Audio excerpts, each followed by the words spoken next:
So, again, I'm doing another addendum to Twatwaffles of the week. Although this is really not a Twatwaffle moment.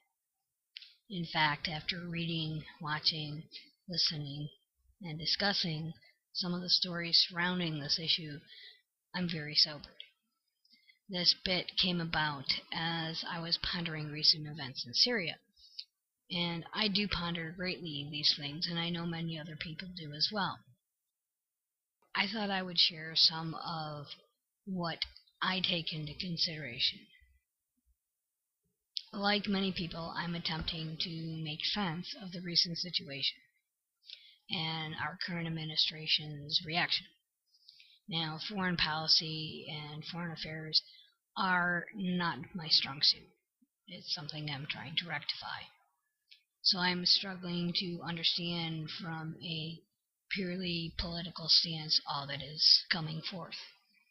And what I mean by this is I don't fully understand the civil war in Syria. I do not understand why the United States is remotely involved. And I don't understand why it just had to be the United States making a statement, i.e. bombing. If you remember, in 2013, when President Obama wanted to intervene in Syria, the UN as well as Britain were against supporting his possible military action. I also have mixed feelings from a humanitarian stance as well, but that's solely because I abhor violence of all kinds.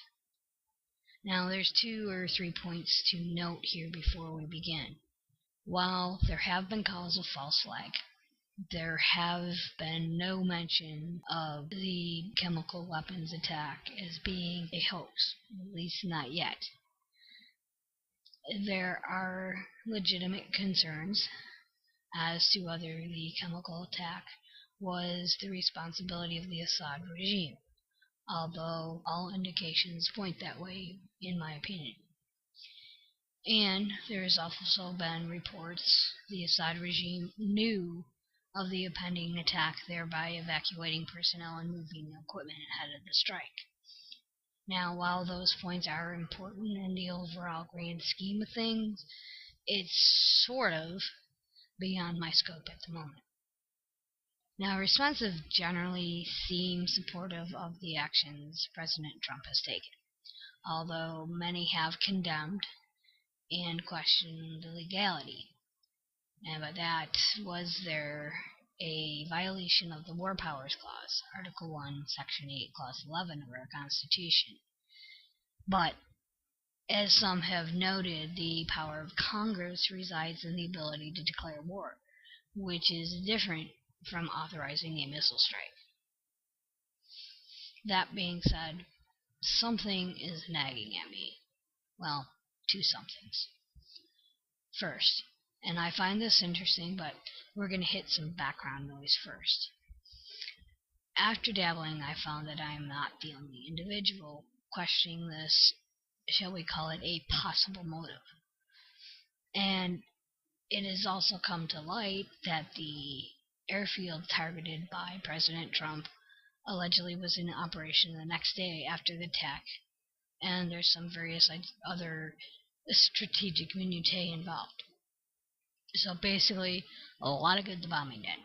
Now, WAPO has an interesting article, to say the least, concerning the airbase. Quote, after the strikes, there appears to be little damage to the runway, aside from some debris that needs to be cleared for flight operations to resume. Again, I've kind of digressed there. The interesting part is this. According to Business Insider, in 2015, Trump's investments include a wide range of industries: technology, financials, defense, energy, your typical diversified portfolio. Trump also owned stock in many well-known companies, one of which was Raytheon.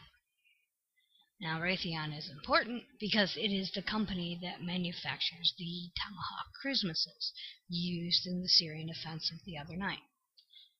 Trump just earned Raytheon close to $100 million in profits by choosing to use their missiles in the attack on Syria.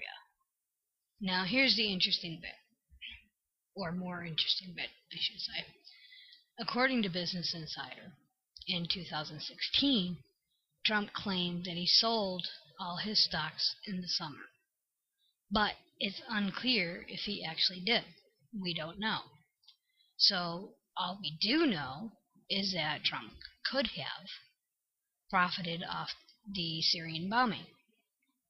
From my understanding, in 2015, the time he allegedly owned stock, and possibly if he still does, he owned less than 15K.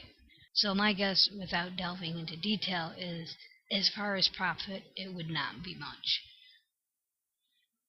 This point right here, regardless of how much he made, is why disclosing his taxes is so important in regards to conflict of interest.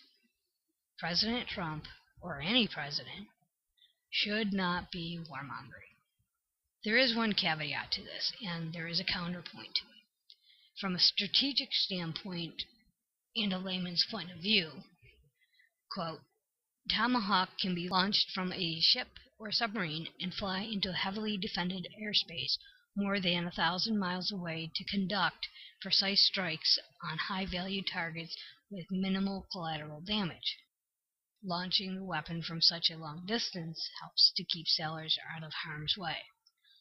I could go for that, being that I'm basically a pacifist. The counterpoint to that is this.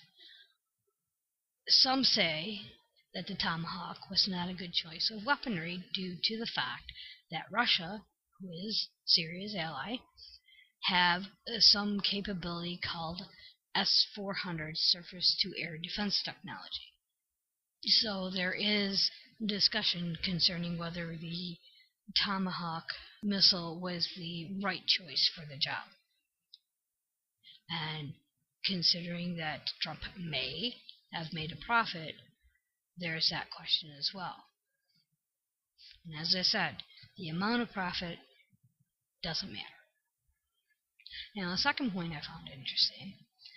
I'm not saying that the airstrike against Syria was a bad idea.